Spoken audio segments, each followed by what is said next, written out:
getting dicey.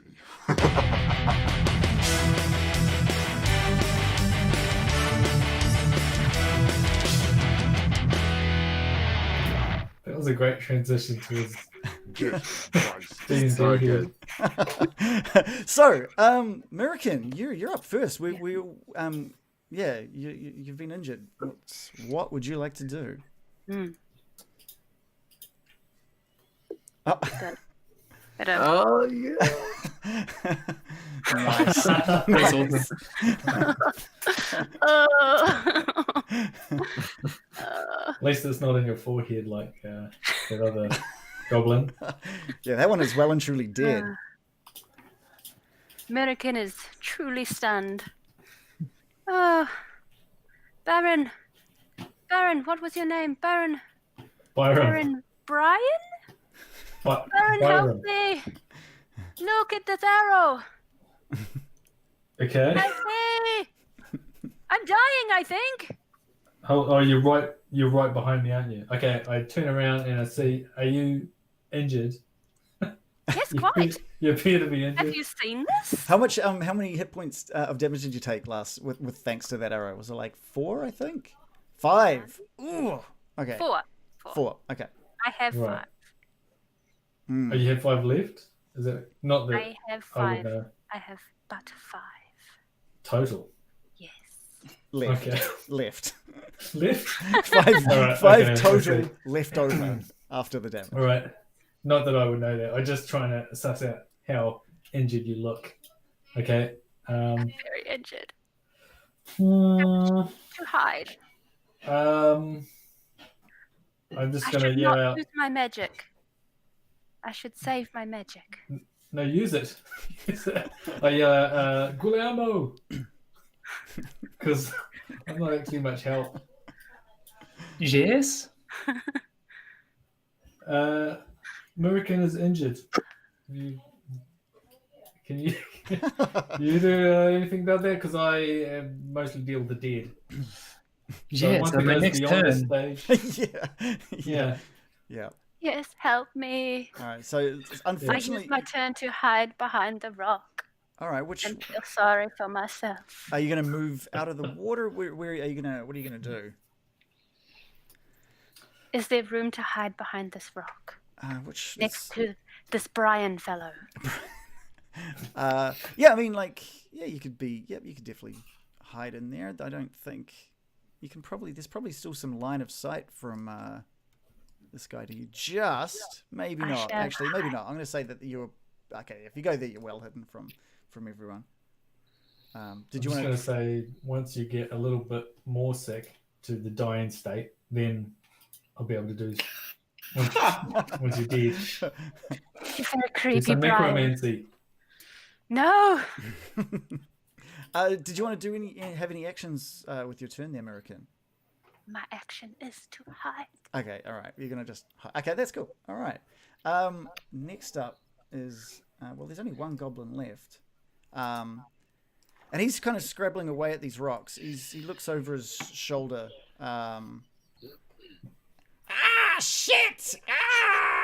And he's starting to freak out, and he just with one giant kick, he basically wants to quickly kick at the rocks before he runs off. So let's see how he does with a bit of a strength roll here against the rocks.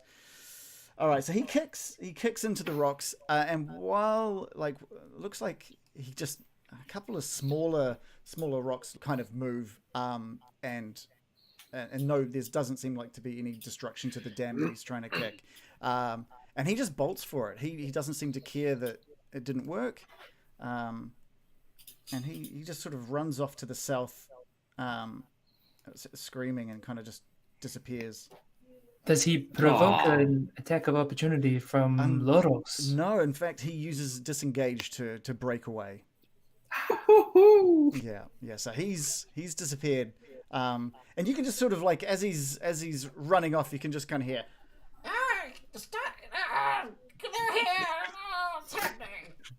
And that's kind of I'm not sure what he's saying. yeah, exactly. And the next in the turn order is you, Loris.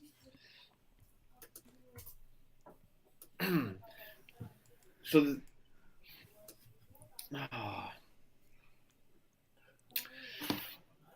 I'm trying not to be trying to stick to my pledge of not chasing and killing things. Oh yeah, that's pretty big for you. Well, Embrace it. you know, I've just gone through my whole statement of I'm not bloodthirsty. I'm not going to just kill for the fun of it.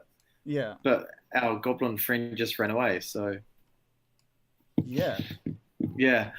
So I'm just I've just turn to Serg and go. I guess that's it. I guess we have defeated these annoying goblins. I'm done. Did you There's no. Did you not see him run away? Yeah, he ran. He's gone. I'm not worried. Okay. We've not yet found the unfortunate souls they dragged back here. Agreed. We should continue the search for the captives. That's why we came into the cave in the first place. All right, I'm gonna say the battle is over for now, and you guys are just kind of you're free to do whatever you like. Well, American, you seem quite injured. Is there anything you want to do before progressing? Joe, by the way, again, you're all being sort of lit by Loris's torch. So the further you get away from his torch, the less you're going to be able to see. American and Gil, obviously, you've got your dark vision to keep you sorted. Having heard the Baron, I'll run over to American and cast Cure Wounds. Wait. Do not As I cast it before I remove the arrow. I do not want a permanent fixture.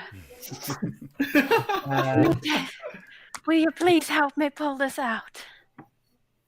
I think, unfortunately, Nessa, we're gonna have to push it through.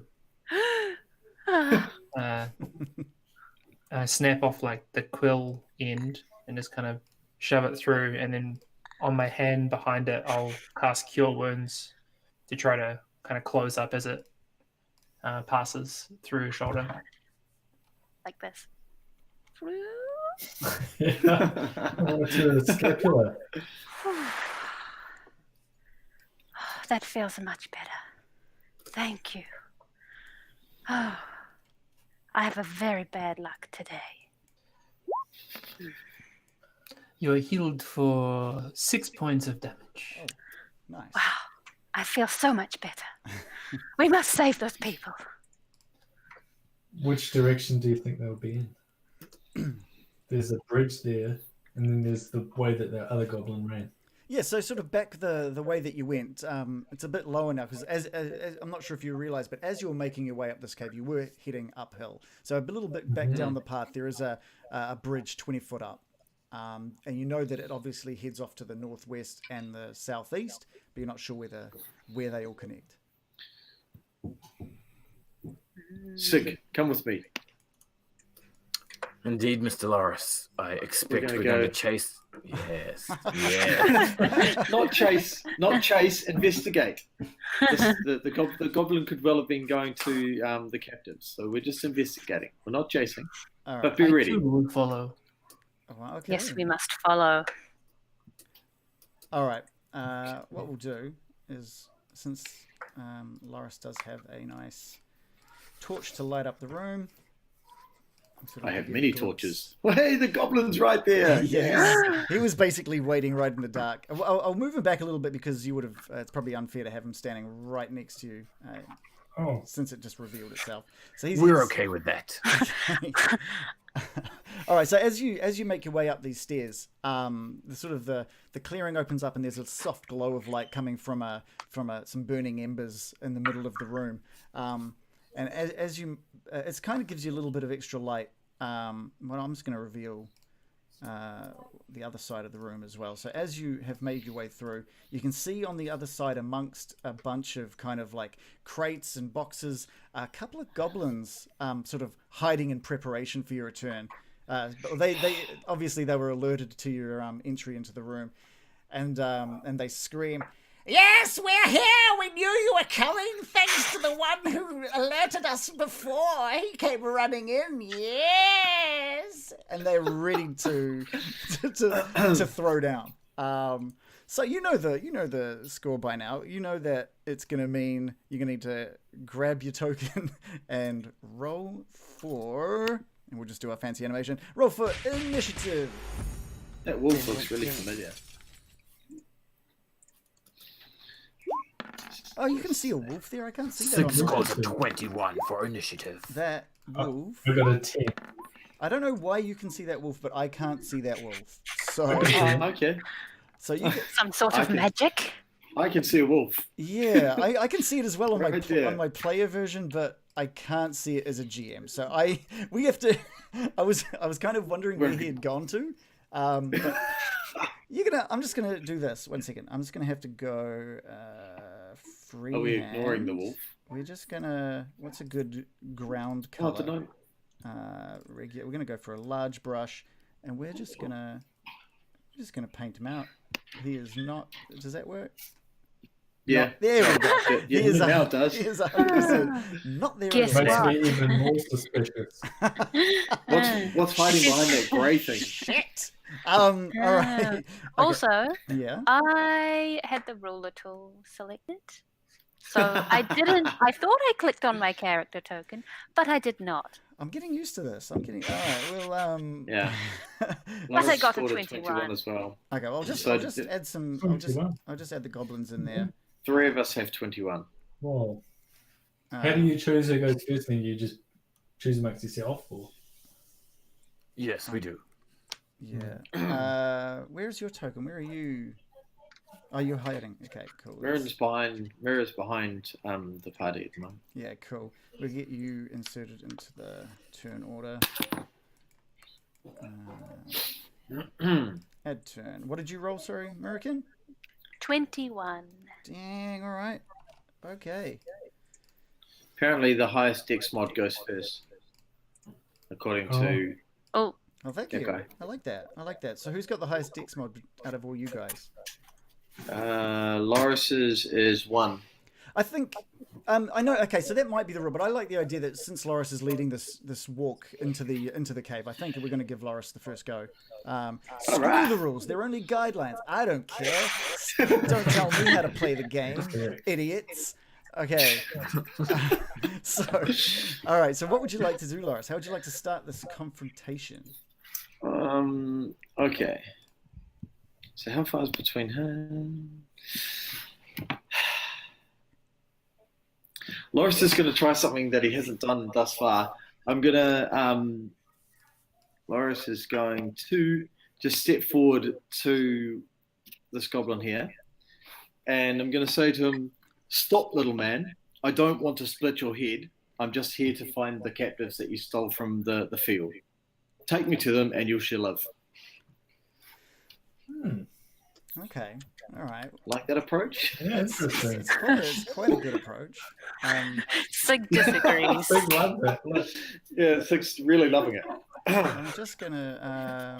I think we should probably reveal just since where you are right now. We might as well just reveal the rest of the room.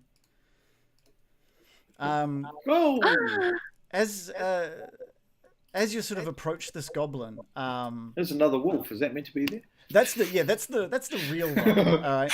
Okay, right. As you approach this goblin, can I just get a perception check from you, Loris? Sure. Perception. Where are we? I roll a 11. Okay, cool. So you don't actually notice the wolf yet. Okay. I wouldn't expect it. I'm looking straight at the goblin. Yeah. But it is slowly, basically slowly and stealthily making its way up to you. Cool. And That wasn't slow. That was quicker than slowly. yeah, but what he does do is basically come through to bite you. So despite being the first in the initiative, you didn't see this guy that was already prepared, and he comes running through for a bite. So we're going to roll and see exactly what this guy does. It is a 21. Oh, Oh no. Yeah, I think it's a hit. Okay. Diplomacy gets you nowhere. Can I get a strength? Can I get a strength saving throw from you as well?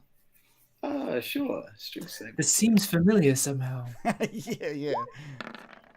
It does. Oh my god! I roll a crit fail. Never talk to a goblin. This is why. This is a fantastic diplomacy start. I don't know if we've Ladies got, and gentlemen. I don't know if Asgosha is in watching at the moment, but we just got our first crit fail for the night. Asgosha is a fantastic viewer that's decided, and a mod now of the chat that is been sort of doing some stats for us. So this is going to be a good session for him, I think. Because Dave, you've just taken 9 damage. Oh, bloody hell! And you've been knocked prone as well. Yeah, I remember that. I told you the wolf looked familiar. Yeah.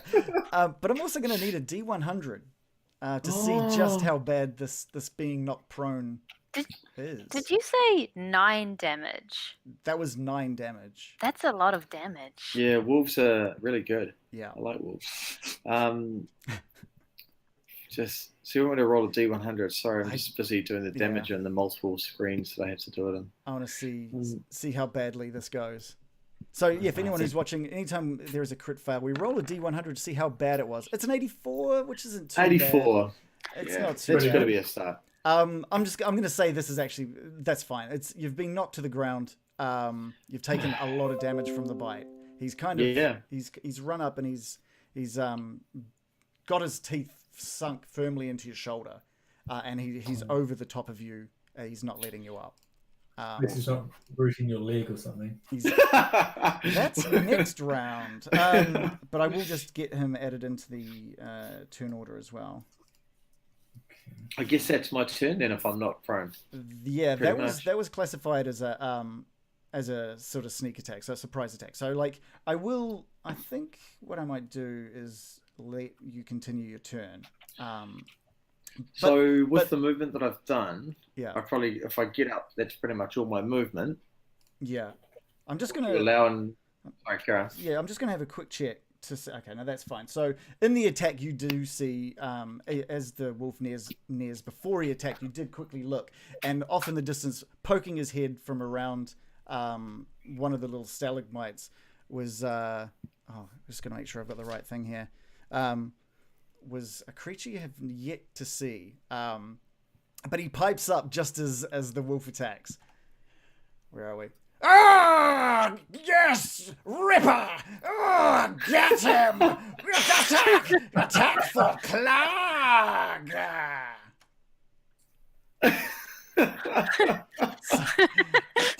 Did he just say Clarg? Yes. He has just, and Clag has just announced his presence. All I heard was Ripper. Yeah. Brilliant. Yeah. Ripper. It's like an Australian. and Clag has now added himself to the turn order as well. I'll just. Could you please play Clark as Australian? You know what? Let's do it. Let's do it. Clag is now Australian from here on. Yes. Mate. All right. So, Loris, we'll get you to finish your turn. After all you've done is traverse, so you've still got your action now. All right. So the wolf is basically on top of Mira. Yeah. All right. So obviously I'm going to kick. Loris is just kicking and struggling. I'm going to try and throw the wolf off, and try and get back to my feet.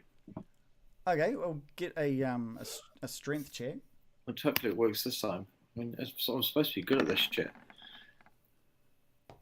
It's 16. Let's have a look. What did the? Yeah. Okay. Yeah. So you overpower the wolf and manage to push him off you. Wunderbar. Yeah. Obviously, will you allow you're still prone. You've only used probably half of your total movement anyway. So. Okay. Cool. Yeah. So I'll stand up, which probably is movement. So let's just see. And while you're doing that, I just want to say a big thank you to TJMR, Mr. Urzici, Yeah, great name. Very easy to say. Thank you for the follow, and I'm loving that it was Clark that sold you on following us. That's awesome. Yeah, brilliant. So as my bonus action, I'm going to flip into my rage, given that I've been attacked by surprise, and so yeah, basically, in my very low key raging style, he's kind of just going to charge up and be ready to launch into his attack on. I'm not sure I'm going to attack him, whether I'm going to attack the wolf. I think I'll attack the wolf because he attacked me, assuming I'm allowed to get an attack in this scenario. Yeah. I'm going to say that your action was basically pushing the wolf off. Okay, cool. So basically, use rage, ready to attack when I get my chance. Yeah, is rage a bonus action or is that an action? It's a bonus action. Yeah, cool. Okay. Yeah. Okay. We're going to move on to Sig next up. Sig watch with disgust as Mr. Loris attempts to converse with the goblin scum. Marches up towards him, pulls out his short sword, and hacks towards the underside of his rib of the goblin. Okay, great. Could you give us a roll to hit?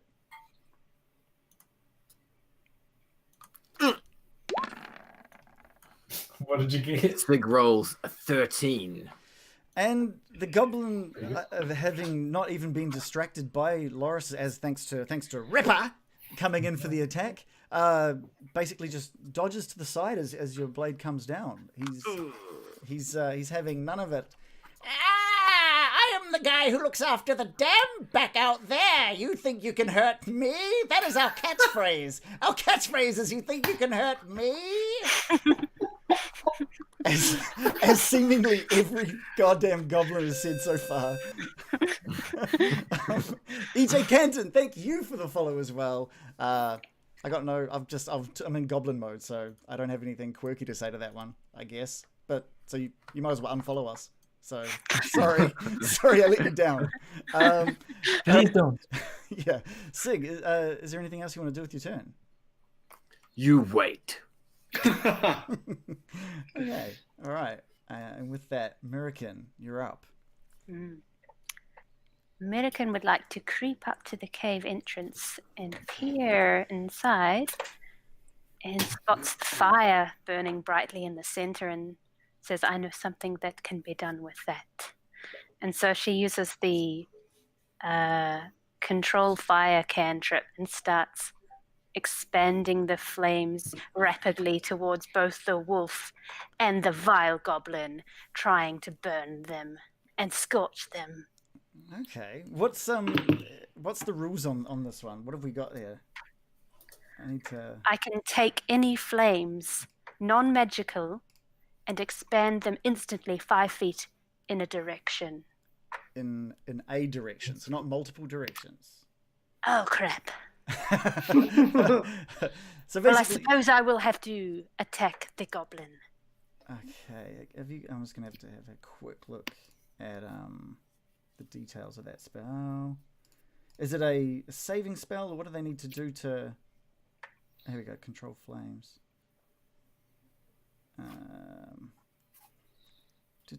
You spread the 5 foot in a direction.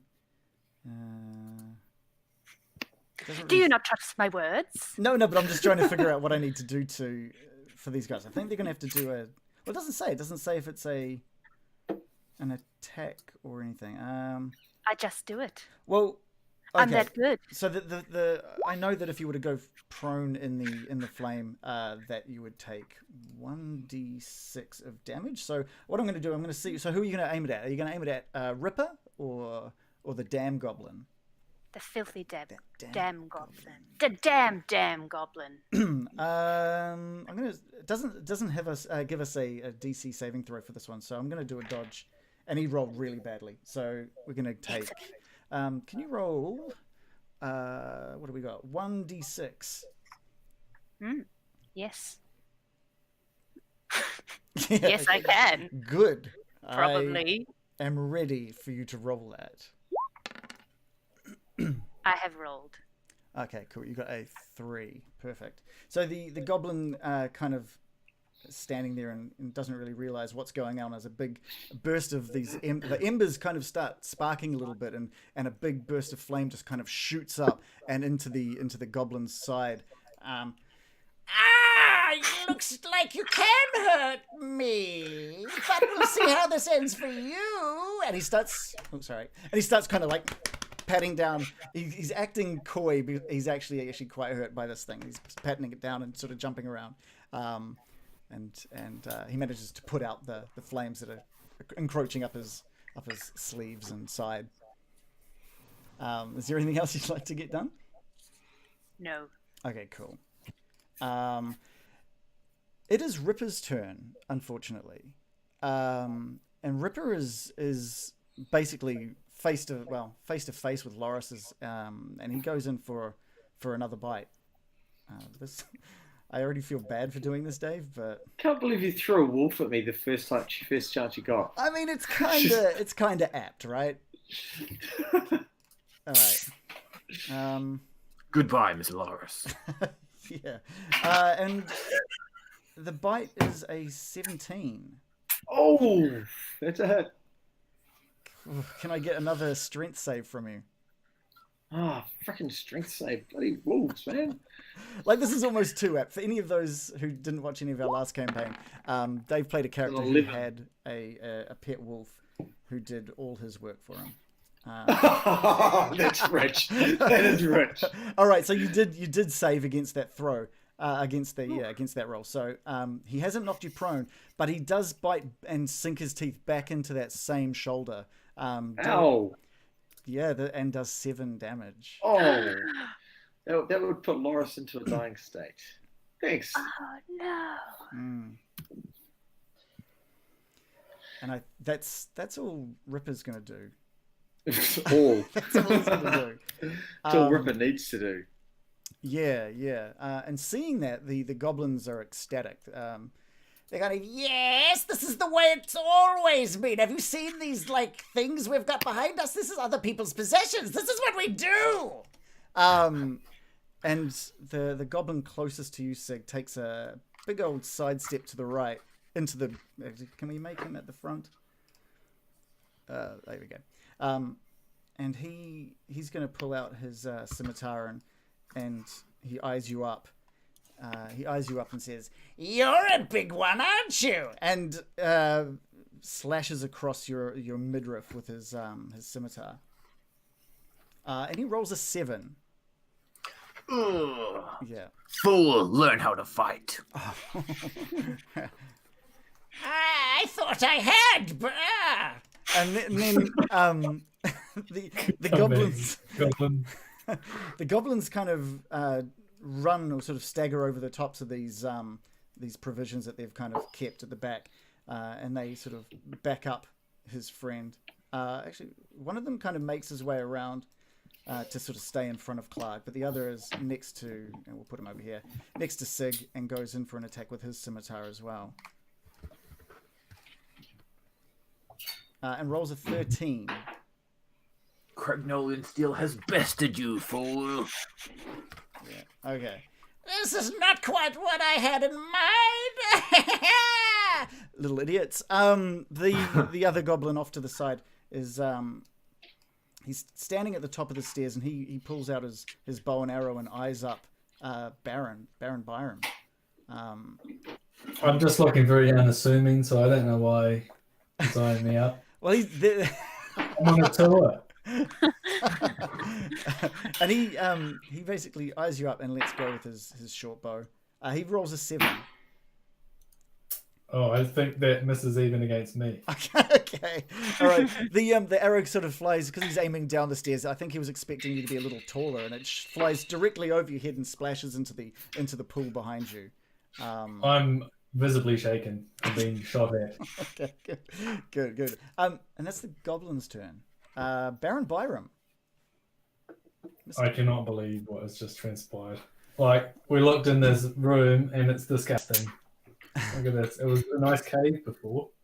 It's just covered in filth. This has ruined the tour for you then. The tour is getting a 1-star review. I stand behind you guys and say, this is a fine mess. We've got into, and I get him. However, I am going to use my magic spell that I have. It's just a normal one. Shit. That's probably going to set off the alarm. I'm going to use Chill Touch on the wolf. Yeah, nice. Which is mauling Loris. Okay. And one second, I just want to just do a nice. No, that wasn't it. Is it doing it? It's doing it. I'm just making it nice and full screen for the viewers because it looks so good. I think I could roll a 1d20 plus 5. So confusing. Okay. Sorry about this. 1d20 plus 5, and I got a. What did I get? A 10. A 10. And your camera is currently off, by the way. Oh, that's weird. That is weird. Oh no, that's the magic spell. It's right. You gotta get back in my cave. Oh, there we go. There we go. So that was targeted at the wolf, is that right? At the wolf, yeah. Yeah, and that was Chill Touch. Chill Touch just kind of breezes past him. He kind of doesn't really do much. He does have a coat, doesn't he? He does have a coat, and unfortunately, he kind of he notices that and looks down the stairs, and with a he looks down the stairs. His attention is diverted. I don't think he can see you, but he knows something's coming from down that way. Yeah. Okay. Is that your turn? It's me. All right, Gil. Did I see Loros fall? From there, yeah, I think. Oh, actually, the platform's about 10 foot up. So you may not have. You would have possibly heard a bit of the commotion. Loris is about 10 foot tall, though. How tall is Loris? He's 7 or 8 feet. Yeah, the distance. Yeah, you might have. You'd have seen that he is no longer standing. You might not know exactly what's going on. Loros. Yeah, I'm here. I'm dying. Seeing Loros on the ground, Now he's not here. I slide to my knees and place my hands on him and cast Cure Wounds.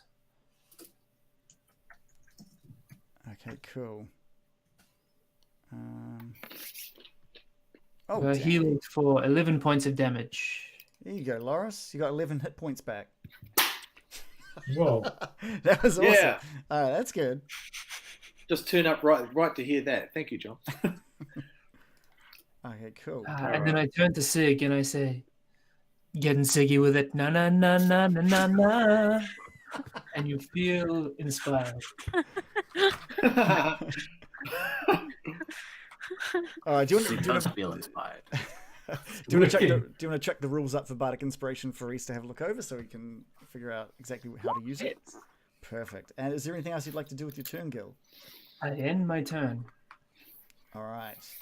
And it is Clark's turn. And Clark kind of slowly walks out from behind the stalagmites. And he turns to you, he's like, "Yes, this is Clark's domain. My goblins will make fair game of... They've learned how to talk from me, it seems. But don't worry, me and Rip are here." Forgetting I'm the sorry, Australian... did you say Clark? Oh, Clark. He's having none of your... "Are you mocking Clark? It is me, Clark!" And he starts stomping forwards towards you. What have we got here? All right, cool. He kind of aims a javelin. He sort of reaches over his back and pulls a javelin from his back, and he eyes you up, Gil, and he just launches that. Do I perhaps have any cover provided by his wolf? Or yeah, we're gonna go with disadvantage. He's got a pretty decent sized wolf in front of him, so we'll go with disadvantage. Which is probably very lucky. He's rolled an 11. 11 is not enough to hit. Yeah, cool. So the the javelin just whizzes past you, and Clark is just kind of standing there screaming. and it turns out I forgot the Australian accent. I'll see if I remember next time. But that is Clark's turn, and it's back to Loris, who's looking a little healthier than he was a moment ago. So a lot's happened since Loris fell to the floor, and he's woken up feeling a little bit worse for wear. Sadly, his rage has worn off because he was at death's door. So am I still prone? Yeah. I mean, Now? like, you were a dying state, so you're on the ground. I could have done dying state, just standing. I mean, it did lose all my health points pretty much immediately. So he's kind of going to groggily push himself up on his axe, to a kind of just a kneeling. So just kind of kneeling on one knee with his axe, just push himself up, and he's going to steer the wolf down. So I'm imagining myself being at kind of wolf's head height, kind of looking straight at the wolf. And just kind of grimacing a little bit and a bit of a snarl. I'm going to hack at the wolf's legs. Basically just from my kneeling position. Yeah, great. Roll to hit. Yeah, right. Here we go. This better be good. Where'd it go? I hit it. Where'd that go? Sorry, I pressed a button and it didn't do anything. Oh, what's going on here? Sorry. That's all right.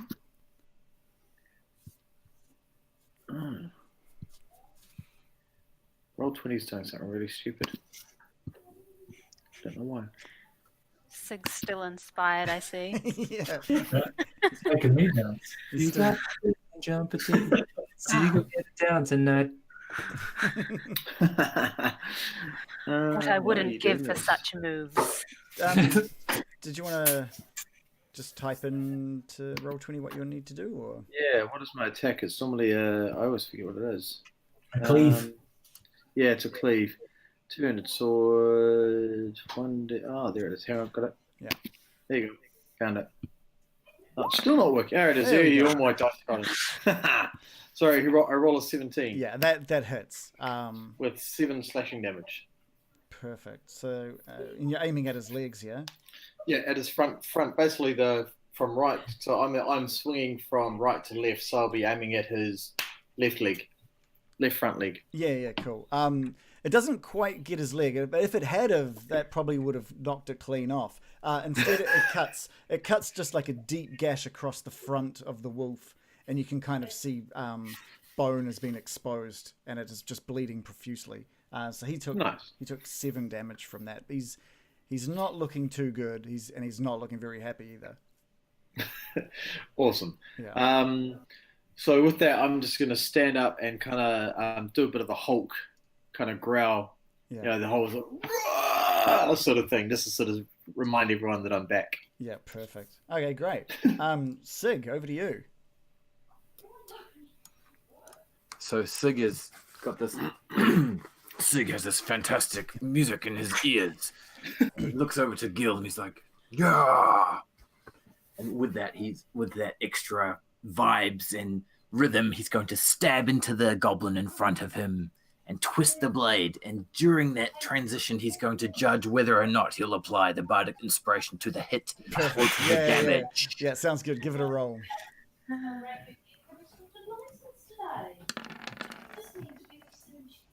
So it's an 11. Sig rolls an 11 and decides to add the d6 with a little twist of the blade as it enters the scum. 1d6 is rolled. And it is a 3. So that is a totaling 14. Okay, great. The goblin sees this coming. You've telegraphed your moves a little too much, and he manages just to kind of like dodge out of the way at the last moment. And he kind of looks at you. I thought I told you could not get me. I don't know why you keep trying. Have you seen the wolf over there? Is there anything else you'd like to do? You're a dick. Yes, hate me. That's what I love. You're fueling the goblin. American. Yes. American has a question of the DM. Oh, yeah? I hope I can answer it. Well, if I were to cast Entangle, in which grasping weeds and vines sprout from the ground. Would that work in a cave environment? They are magic. They will grow anywhere. Excellent, excellent. Mirikin says to herself, and partly to my new friend Brian, I think it's time to put a clog on the Barbie. Oh. What? Let's start by entangling them. Okay, great. Do you want Yeah. to click that just so I can see what we're doing? I shall. Just give me one moment to cast it. Thank you. Just building the magic. Did this do the thing? All right. So whereabouts would you like the center of it to go? Because I would like to try to entangle all the enemies at once, starting from around the fire. I have a range of 20 feet. so with 20 feet, that's going to basically entangle Gil, Loris, Sig. Surely I can aim it, though. You can put a center point, and it grows out 20 feet from that center point. So Just by all shoot. means, you could probably It's a strength saving throw. Do it. like I shall do it to entangle the maximum number of enemies without hurting my comrades. this room's pretty small. It's a 20-foot square as well, so I think it's Yeah. 10, 4 squares It's wide. 4 squares, right? Vine sprouts from the ground in a 20-foot square. Okay, starting from a point within range. Right. So it's a square. So I guess you could kind of aim it like here, and that'll kind of encapsulate this kind of range there. Did that show up? No. That's very okay. If you look carefully, you can see it. Yeah, it's barely visible. Yes. Oh, green, No. green, right. It's Only basically I knew gonna my own magical spells better. it's gonna you do can that. capture- It's gonna capture capture the wolf, that. Is that you're happy to do that? Yes. or you Okay. can get the wolf and I the can get wolf 3. at the top. What was that? Sorry, Shannon. You can get the wolf and the goblin at the top and the Yeah. clag. Yeah, that would be the other ones you could do. Toughies. I wish to ensnare the wolf clag and the other evil scum near the fire. Okay, all right. Oh, no, so you won't be able to do that one. You'll be You able need to. to do that. You'd be able to grab the goblin at the top. You can try and entangle me, Loris as well. It's a strength saving check. He's strong enough to break That through is it. true. Yeah. This is true. I shall do that. All right. Do the thing. Bring it on, I'm Loris. getting impatient. Okay. Do the thing now. Well, yeah. Okay. So However, take some damage, which he can ill afford. yeah. Well, why don't you tell me who you want to entangle? We'll see if we can make that happen. I shall avoid my comrades Okay. All right. So and focus on Clag and whatever else I can get. okay. So we'll just that's perfect. That's whoever drew that spot on. All right. So everyone's gonna need to do a strength check. So let's take a look and see. We'll start with Clark. Clag. Is that better? Clag. Clago. All right. Clago. Clago. Clago. So it looks like the weeds Clagos. the weeds sprout up around Clark first of all, and unfortunately and completely entangle him. He can't move at all. Oh, Fantastic. Clago stuck. No, that was like Scottish or something. I don't know if I can do that. I don't know if I can do that as well as Clago. No, I don't know. We're gonna go. Clago stuck. Oh, look at that. Oh my God. Oh mate, Ripper mate. Yeah, watch out. And he shouts out. Shouts out to Ripper, who obviously the Ripper doesn't understand much in regards to common, coming from Clark. He's used to a different language, I guess, and he rolls also badly, and the wolf is also entangled, and finally the goblin at the top. that's good so far. Yeah, it's very good so far. Oh, mate, they all rolled terribly. No crit fails or anything, but all 3 of those are now well and truly entangled. Fantastic. So basically, every turn they need to roll a strength check to try and break free. What will I put on them? I'll put this little symbol on them just to make sure. So if they're restrained, does that mean that they have disadvantage, or you have advantage on attacking them, or? Is it? I don't think it is. I think they're they're only prone. yeah. Surely They're they not. should. They're basically just entangled. Like you still have the same kind of chance of hitting them. Oh, someone Xcat's saying yes. I'm going to go with what is going to make It people. would only make sense. Yeah, okay. Let's. They're not going to be able to exactly dodge out of the way, aren't they? So, yeah, we'll make any shots against them an advantage roll. Yeah. If a restrained creature speed becomes 0 and it can't benefit from any bonus to its speed, attack rolls against the creature have advantage, and the creature's attack rolls have disadvantage. Yeah, and the creature has disadvantage on dex saving throws. Perfect. So it's pretty good. Yeah, that's fantastic. American peeks around the corner and goes, "I did that. You're welcome. Have at them." Okay, cool. Okay, that's great. American, that's all of your turn? Yes.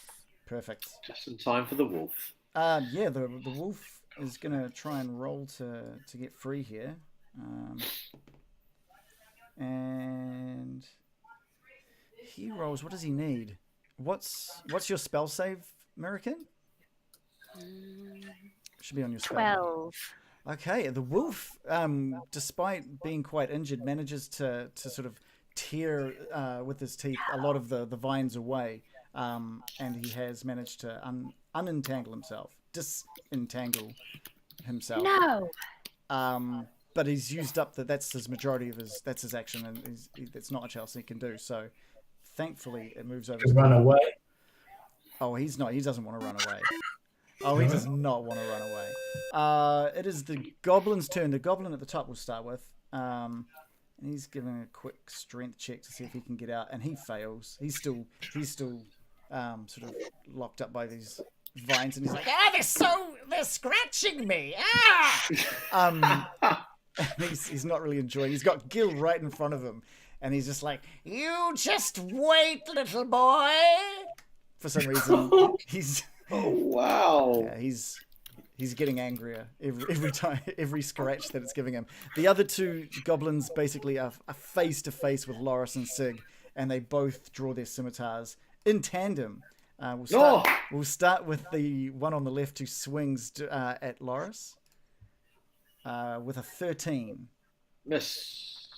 And it basically slices air. He's obviously a little distracted. He does cut a little bit of the vines on his left. But doesn't help anyone out. The second goblin swings at the same time against Sig and rolls a 16. Idiot.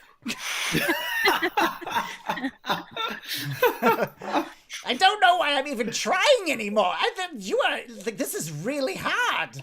And that goblin disengages and starts kind of backing off into the corner. He's kind of run off into the provisions. He's just kind of like knocking around in there, scrabbling up against a wall. Yes. Does Sig get an opportunity attack? No, he used disengage to quickly disengage. evade. That's right. You called it. Yeah, Fair enough. he's So he didn't attack or anything. What's No, that? He used disengage as his bonus attack. Bonus attack to get out of there. Nice. Yeah. Nice.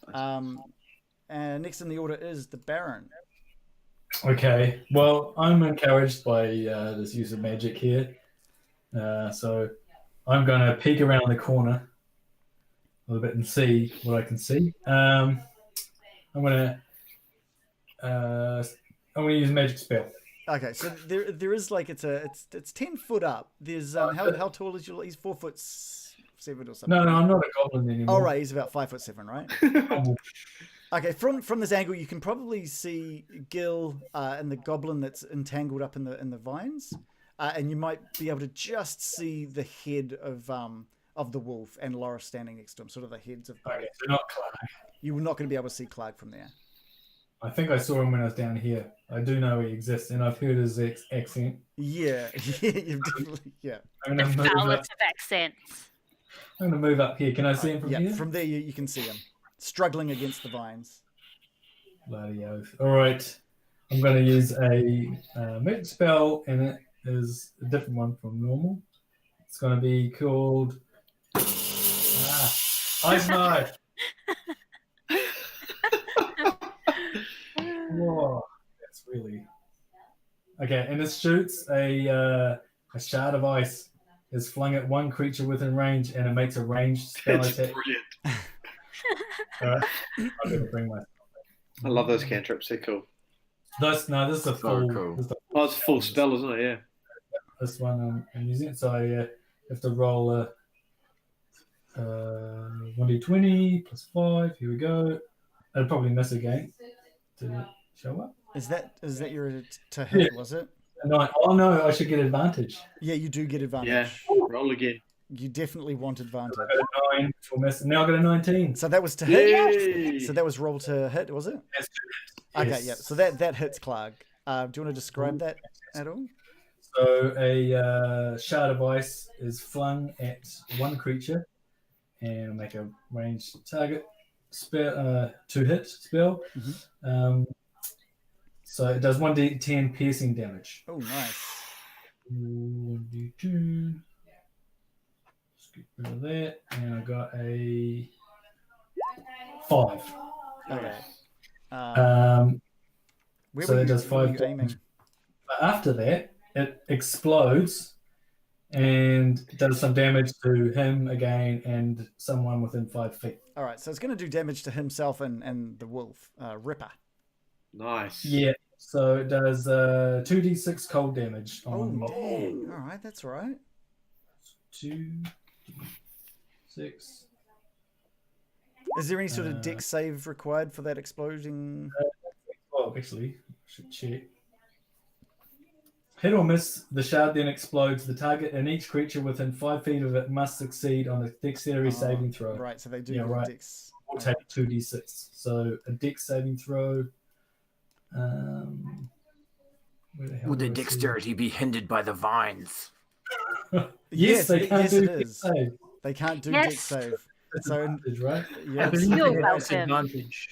but however, the wolf isn't entangled anymore, so the wolf is That's right. going to get to roll his. And the wolf rolls 17.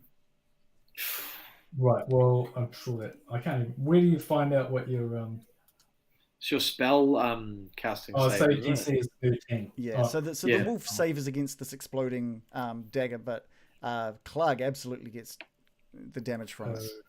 so he just takes 4 damage. So 9. Only 9 4 damage. Oh. Okay.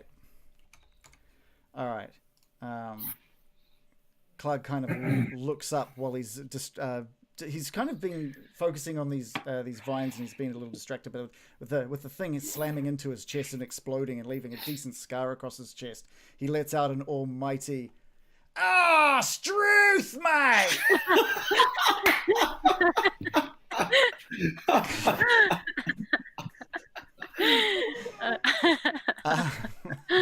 Okay. Is there anything else you'd like to do with your turn? No, I think I'll just walk away from the Struth town. That was odd, and that's me. You All can't right. handle this truth. That was very good. I really like that one. And with that, Gil, it is your turn.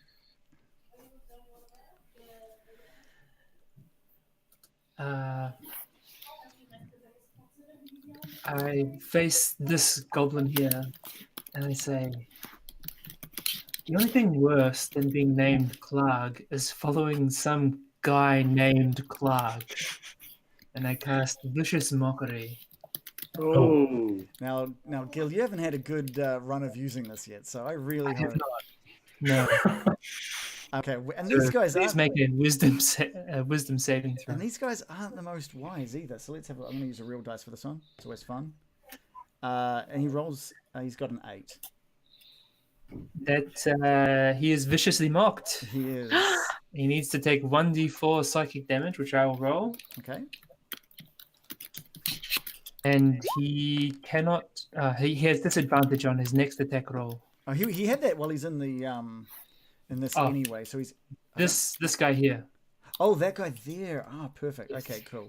And he takes 2 damage. the one unimpeded. Yeah, yeah. Okay. All right. So I'll put a little marker on there. Otherwise, I will forget a little red disadvantage. I'm gonna put that on everybody. They've got it. All right. Cool. Ignore my babbling. Cool. Anything else you'd like to do, Gil? I end my turn now. Perfect. It's Clark's turn. He's just struggling against the vines, and he's just going to try a strength roll. And he just kind of like sort of lowers himself and tenses all of his muscles and just kind of pulls up with an almighty kind of roar. And the vines just kind of like break away from him. And he has lost his entanglement. So we will remove that. But he's kind of surveying the damage, and he's just kind of stomping. It becomes I assume the vines are hard to walk through. So I thought they'll. Was it something terrain? Difficult terrain. That's the word. That really hard word, difficult. It becomes difficult Very terrain. technical. And so he's going to move over to this goblin and he's going to ready an action. Oh no, he's already had his strength, so he's just going to make his way over there. He's just making his way over to the goblin, and he's gone sort of suddenly quiet after that last burst. Loris, it's your turn. Right, so having halted out in front of the wolf and basically lost, essentially just kind of losing the plot a bit, he's just going to take a massive kind of step closer toward, like step into the wolf, but whilst doing so take a really big swing with his axe and come down, trying to, like a traditional Loris move of cleaving the wolf's head in two. Because this wolf's kind of pissed me off. Yeah, well, feel free to roll to hit. So wolf is getting its head cleaved. With a 13. Fuck me, you've done 13 damage too, come on! The axe, so you're doing the standard sort of like swipe and then bringing it down, is that right? Yeah, just kind of sort of thing. The wolf has armor class of 13, and you've rolled your 13. And I'm always confused with the spells. That means it's a successful hit, right? Or is that a successful? That's a successful hit. So your axe sort of swings up into the air and just comes straight down. The wolf kind of is excited that he's broken free of the vines, and as he looks up at you, he sees the axe just land directly into the middle of his skull. Break 3 of that. Yeah, and with the 13 with the weight of that hit, it just sort of brings his whole head down onto the ground and splits it in half. I would like to know if the wolf has any last words. He didn't have enough. Sorry. So there was not even time to whimper. Unfortunately. Wow. Yeah. Love it. Yeah, that's beautiful. That's one dead wolf. So Excellent. This guy here this guy here he missed me, didn't he? So if I step away, I can step to there and still be within range, can I? So I'm not actually leaving his. So where did you want to go to? So if I basically just go and stand on the wolf's body. Oh yeah, that's fine. Okay, so Loris is just going to stand kind of proudly on top of the wolf to make a bit of a point. And I'm going to face Clark because I see him as the dude who's sort of doing all the leading and saying, and I want to damage him a lot. Okay. My next turn. All right. Okay, that sounds good. Yeah, that is me. Cool. Even though I'm now hiding underneath the wolf, which I think is really cool. To the back with you. All right, cool. Hey. Sig, over to you. Sig hears the yelp of the Ripper wolf dying and calls over to Loris. Fine hit, sir. And then looking at the goblin in front of us, he thrusts out the short sword into his heart. Ooh, aiming directly for the heart. Okay, give us a roll. For the heartage. The heartage. And rolls a 20. Whoa. With 3 piercing damage. Okay. All right. Okay. The blade sort of enters the goblin's chest. Like it does enter into his chest, but it just you weren't 100% sure on the anatomy of a goblin. It kind of just misses the main heartage area. But it's done some serious damage, and he's kind of also he's shut up a bit more now, and he's taking this a little more seriously.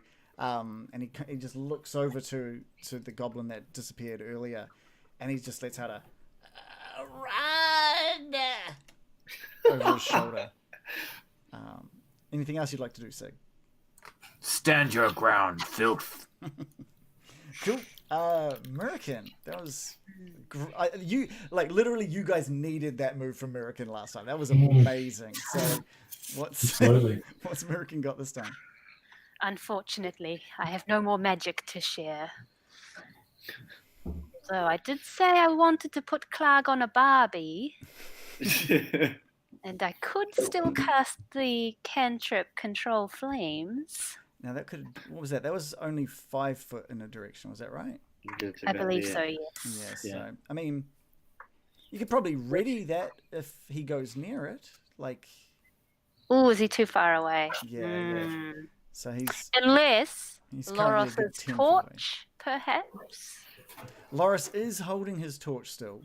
And it is a natural flame. And it is within 5 with feet of Clark. Okay, cool.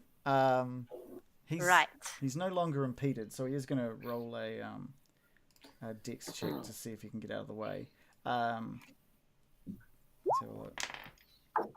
So he rolled a 12. I'm assuming we're going to probably... It doesn't say anywhere in here what the save is against. And it's a cantrip, not a spell, so it's not going to be a spell wisdom save. I'm going to say that was probably a hard one to avoid, so I'd say he didn't avoid that. Yeah. So he takes... Can you roll 1d6? Yes. Take this, you foul beast. Oh, look at that. Perfect roll. I've rolled a 6. All right. 6. Clark's kind of taken by surprise. He's had ice in his chest and now sort of fire from his side. Fire and ice, the classic combo. Yeah. Clark, hate this kind of thing, guys. What are you doing? Goblins, get him, guys. I don't pay you guys just to hang around. And that's American. Is there anything else you'd like to do with this? I would like to stay where I am. Yeah, cool. Ripper is dead, so I need to remove Ripper from the turn order. Poor little Ripper. That's right, Ripper is dead. What a Ripper, what a beaut. Yeah. Hearing the goblin sort of tell the other one to run, he starts darting off. How far is he going to get? He's not going to get too far, unfortunately, thanks to that difficult terrain. He kind of makes it halfway through the vines. And Clark... Oh, no, it's not Clark's turn. It's the goblin's turn. The goblin that's up against Sig, he just takes one... He pulls out a scimitar again. Well, he's still holding a scimitar, I guess. And he's a bit more solemn. He's just like... For Clark! And he swipes down with his scimitar. And he rolls a 23. Oh, Sig is glad he has disadvantage from the psychic damage. To which he rolled a 20. Oh. Yeah, so he used the luck. Yeah, so even with disadvantage, he did roll a 20, doing 4 damage against you, Sig. Swine. Yeah. Yeah. How long does he have that psychic damage or disadvantage for, that vicious mockery? Just on the next attack roll. Okay, cool. And with that, he uses disengage and starts making his way across these difficult vines as well. And that's the goblin's turn. It is now the Baron. Okay. I would use Ice Knife again, but it would hit Loris, so that's a bad idea. I'm sorry, I'm blocking your view. Just the exploding shard part. I'm actually just gonna I'm gonna I'm just gonna get him with the icy chill hand of the grave Nice. again, and that's a 1d20 plus 5. Plus 5. Oh, sorry about that. Okay. I feel like we need And sound what on do I get? those. We need sound on those animations, man. They're so Yeah, good. yeah. Like a creepy, Yeah. ghoulish. Like that ooh kind of thing. I think that'd be perfect. I got an 11, and I don't think that is. Who are you going up against? Clark. No, that does nothing to Clark. Yeah. Okay. No, that's my turn then. I can't do much else. Okay. Okay. Cool. Gil, over to you. Oh, you're muted there, Gil. My apologies. I call out to Clark and I say, Clark, seriously? Clark? Clark was right there. Seems like your parents just kind of gave up halfway through the name. And he may be viciously mocked. Maybe. He needs to roll a wisdom saving throw. Okay. 11. 11 is not good enough. Oh.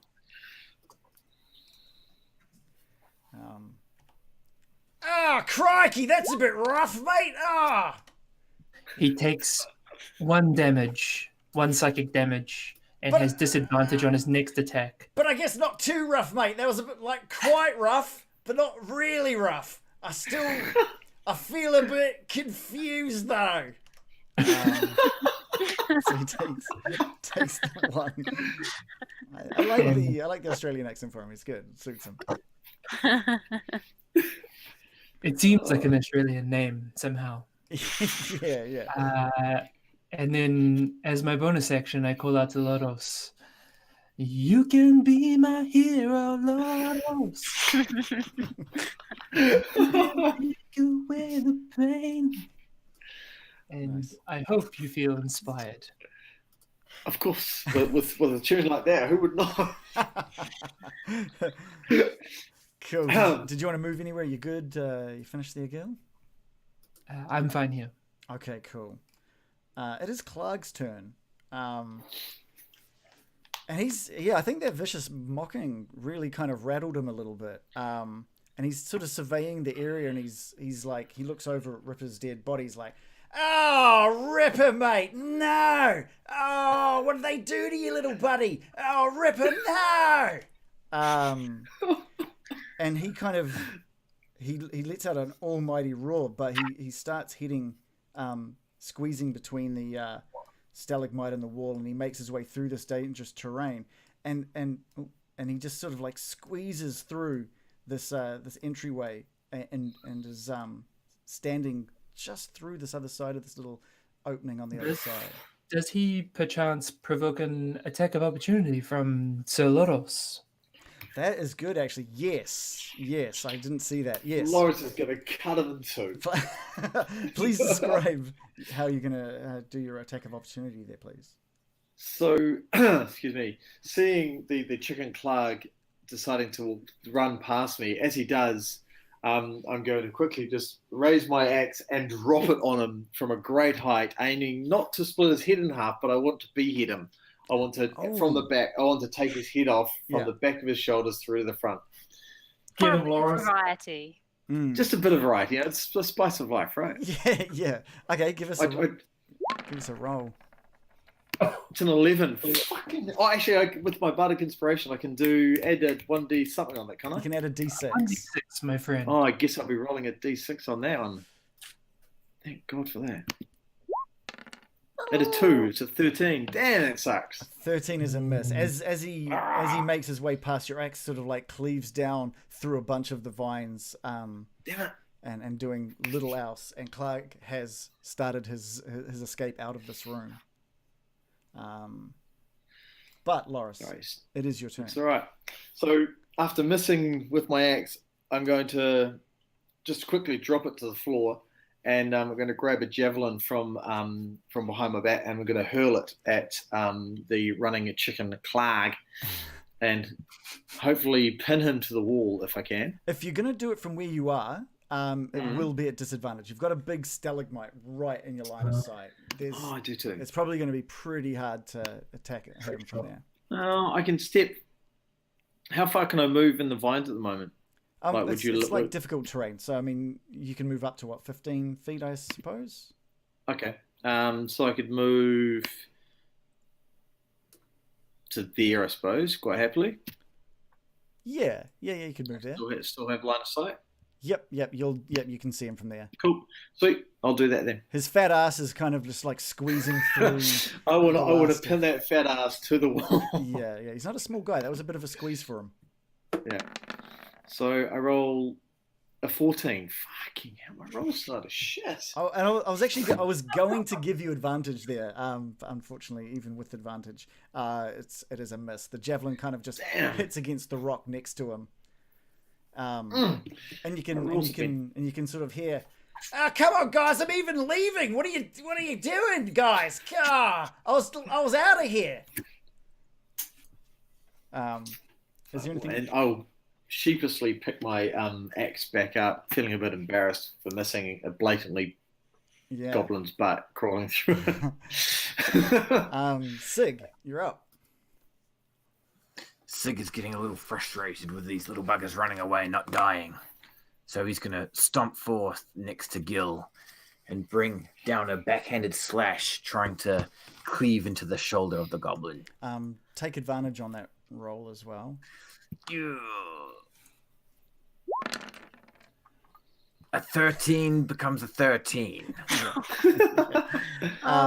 Sig is not he's not aiming as well as he thinks, or maybe it's the vines being a bit of a distraction, and instead he it looks like it's going to go true into the goblin's head, but instead just the vine sort of like stops any force it has, and the goblin avoids being hurt. Piss. Yeah. Is that you? Yeah.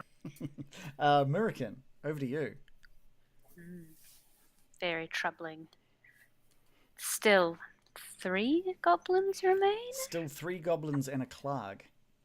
No, too many.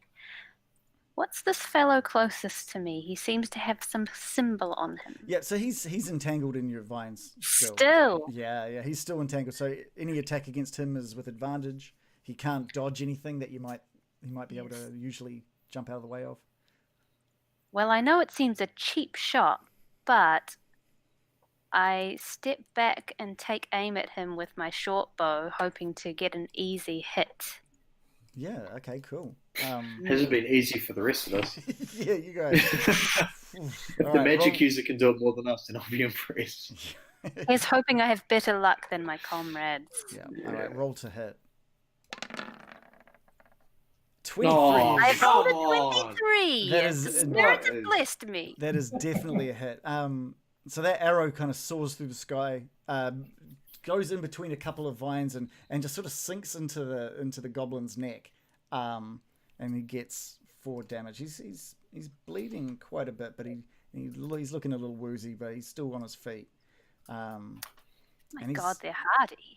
Yeah. They're actually not, but you guys are just rolling terribly. We've just been terrible tonight. Oh, Yeah, went well, Joe disappeared. Okay, that's right. We'll continue. I assume she didn't want to do anything else. It is the goblin's turns. So the first goblin, the one that just got hit by the arrow, he's just going to struggle against the vines for a little bit. And he manages to. I think that arrow hitting him in the throat was enough to annoy him, just enough to find the strength to break out. And he manages to pull away the vines and snap the vines, and he just kind of looks towards Murican where that arrow came from, and he just sort of runs down the stairs to face Murican. Thankfully, he hasn't got any action left after breaking those vines, but he is just staring Murican down. slightly elevated from the steps he's on. He's just kind of like, ah, ah, ah, as he kind of whistles through the hole in his throat. God, he sounds like an asthmatic. Yeah, well, he's got that kind of air going out Oh my the hole in his throat. So that's that goblin's turn. The goblin closest to Clark disengages from Loris, and he's kind of just scrabbling, trying to get past Clark, but can't find anything. And he kind of just looks over his shoulder, and he's scratching at the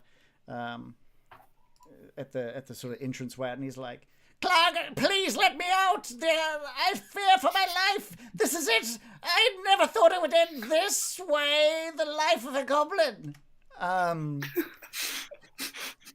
The goblin next to Loris, he's freaking out. He's not doing too well. He's still bleeding from the attack that Sig gave him.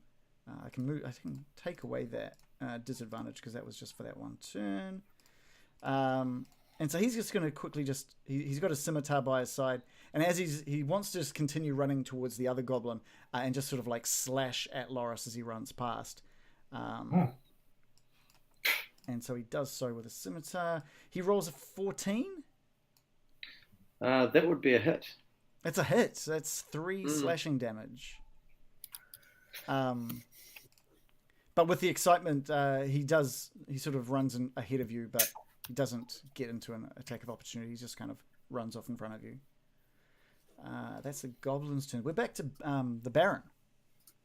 Okay, well, it's really disgusting having this goblin right next to me, breathing weirdly, but I was already fixated on Clark's ass, squeezing through his hair, and I don't want it to escape, so I'm going to use Chill Touch on him, and I found the button too, so that should work.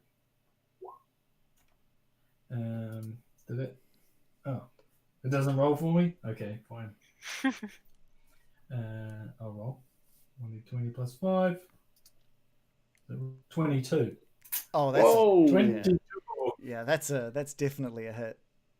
And what's the damage? 28. Of necrotic Necrotic damage. damage. That's fantastic. Okay. Necrotizing fleshiitis. 28. A 2. Oof.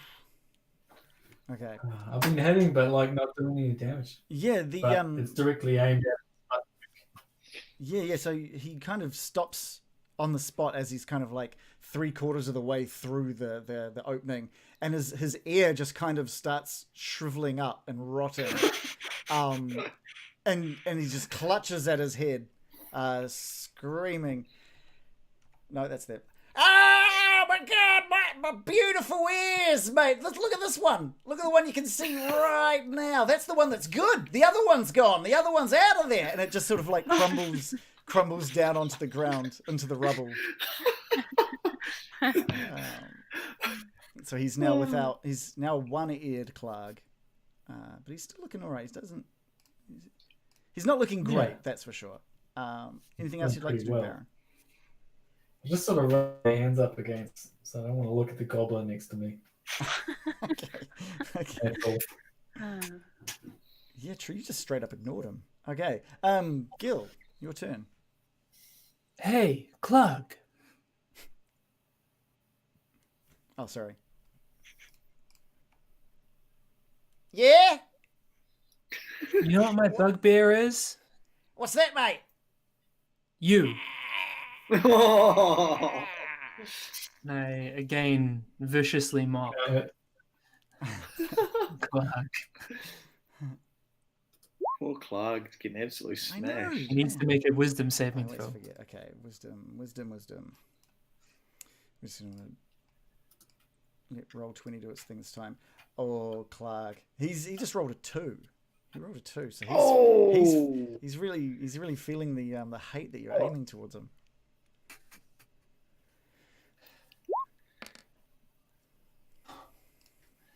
He suffers 2 psychic damage and has disadvantage on his next attack roll.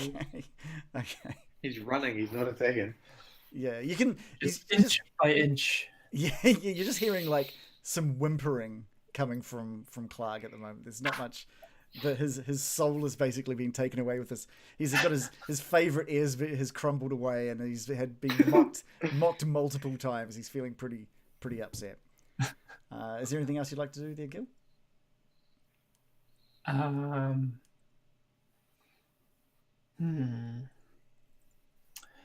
think at this point I turn to the Baron and I say, "The return of Baron Byram, throwing darts in lovers' eyes.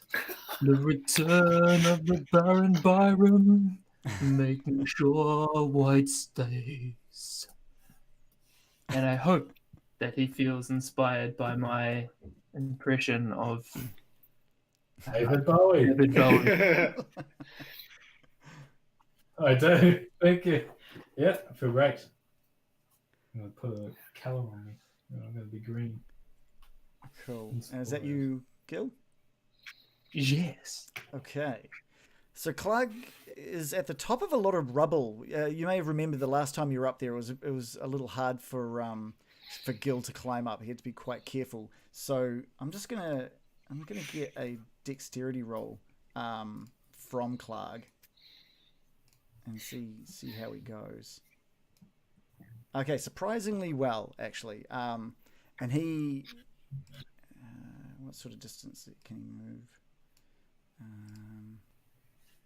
All right, that's dangerous terrain. So he's just going to walk down. You've basically all lost sight of him. You know that he's down in that cave at the moment. And you can just sort of hear calling out from down there. "Ah, you suckers, I'm out of here. See you later, guys. Yeah, cowbunga." And he just runs off. And you don't know. You're not. I'm still gonna move him around, but I'm gonna move him onto my layer so you can't see him anymore, unless for any reason you can catch up. Have I figured out that that's the room that we were in before with the wolves? Is that obvious or not? I'd say Gil has figured it out. I mean, what's? I went in there, kind of.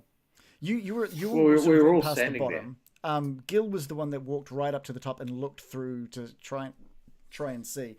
So I think he's pieced it together. He did see a glow from some embers, and now you've kind of looped around and you're in a room that has little embers on the ground there with goblins. And so I think, if anything, Gil is aware. Okay. Yeah. Should I do a roll or something to be aware, or I don't. Unless Gil would have to tell you, basically. I think there's no way. Right. You were only at the foot of the stairs, sort of at the bottom of that area. I believe I did relay that information as we left. Yeah, perfect. Previously. Okay, well, we'll just assume that Gil has explained that all. Okay. To the crew. So it is Loris's turn. I have a question. First off, yeah. Does Loris know enough that to sort of understand that where Clark has gone was where we came from, and therefore the river, kind of like the stones in the rivers, so the trap they set off for us. Yeah. Would Loris know enough to figure that out, and to be able to sort of know to release the stones? I'd say, I think this is one of the kind of things that if Dave knows it, Loris knows it. Like you have to decide if Loris has the ability to figure that logic out, I guess. I think to me it's pretty obvious. Yeah. We walked up the creek and we've kind of gone around that circle. Yeah. It sort of makes sense. Yeah, I'm happy for Loris to know that. All right. So what I want to do in that case is, before making my move, is I'm going to yell out to Mira and Baron, the stones, kick the stones, release the water. And then I'm going to attack this guy here. So you guys can do with it whatever you want, but cool. I want to hack this guy down in the back. Cool. Give us a roll.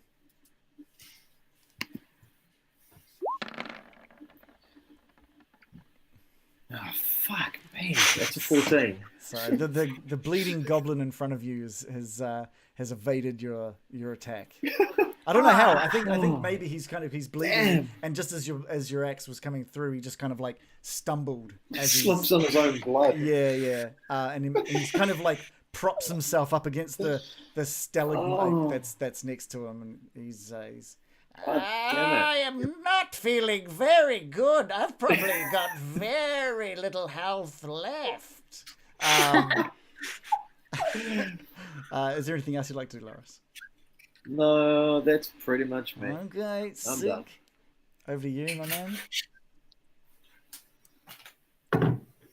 Sig's gonna stomp forward through the vines towards the retreating goblins, and with a slash hack at the right thigh of the goblin, hoping to lop it off mid-retreat. Yeah, great. And I will roll You a guys. 6. Oh. These vines, I think, are really distracting and restricting you. You go to swipe and you don't even really So move helpful, past and now you. they're not. Yeah. There's not much you can do, unfortunately. As a bonus action, Sig will call out, "Wait, goblin! I have something to show you!" Which one are you shouting this to? I'm shouting it to the goblin just in front of Loris. Okay, cool. Can you roll persuasion with disadvantage?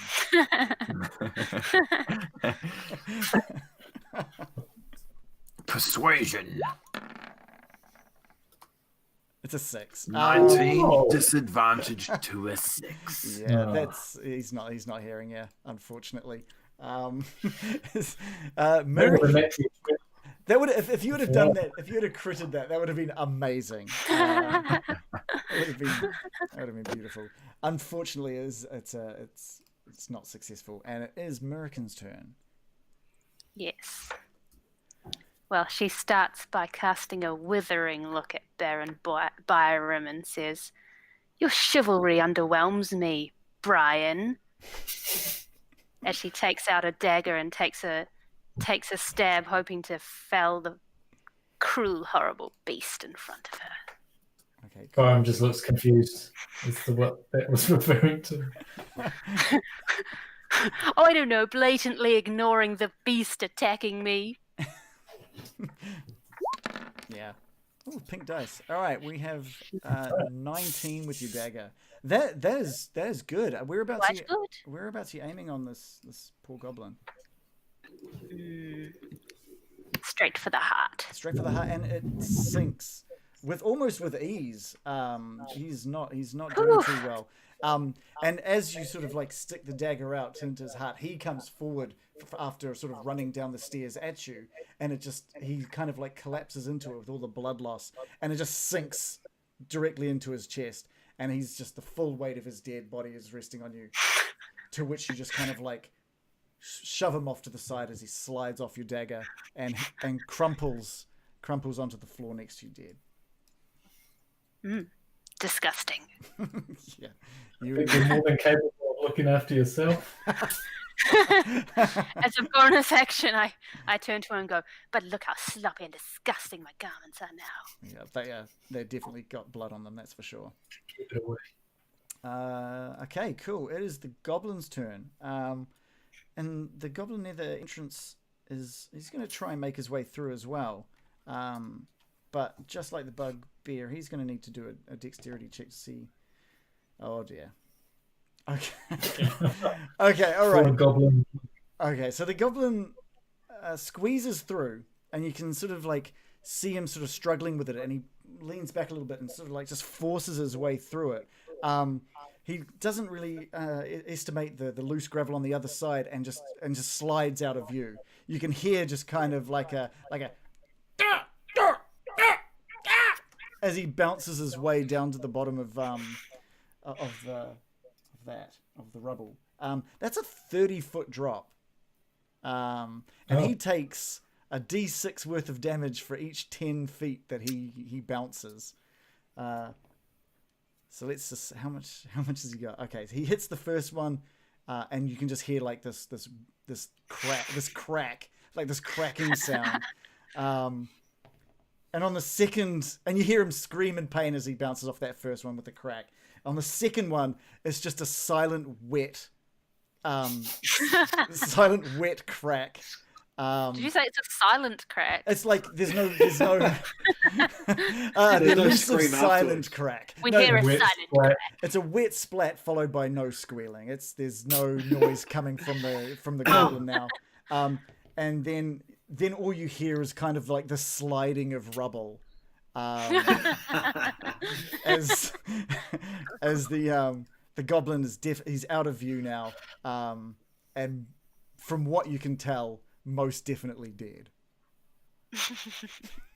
Finally. Yeah. It wasn't even us. How is it that Rubble has a better attack rate ratio than myself and Sig? What the hell? It's just- You loosened him up. Yeah. The last goblin disengages from you as well, Loris, and heads towards the thing, and is basically trying the same thing. I don't think he's smart enough to realize What's happening with the visuals? what's happening. There was teleporting half elf. Yeah, Gil was sliding around as a Oh. mini Gil for a moment, Oh, but it's nothing to do. okay. Okay. All right. So yeah, we'll see how this goblin does with a dex roll. He does much better. And there's no sort of bouncing or cracking of sounds, or it's just like you can hear just kind of like as he sort of makes his way down. And he's Doesn't also step on another goblin's corpse, maybe. yeah, like you can sort of hear from the bottom from the bottom of the thing. Oh, that's disgusting! Oh my God, this really does not look healthy. Oh, he's dead. He's dead. He's definitely dead. That's unfortunate. Clag! He's dead! He's dead, Clag. He's gone. No, I'm fine. I'm fine, yeah, I'm fine, but he's definitely dead. I think it's just me, actually. No one else is up there. It's just... Yes, I'm coming! No, I left the provisions up there. Yes! I'm coming! Alright, we'll make it out.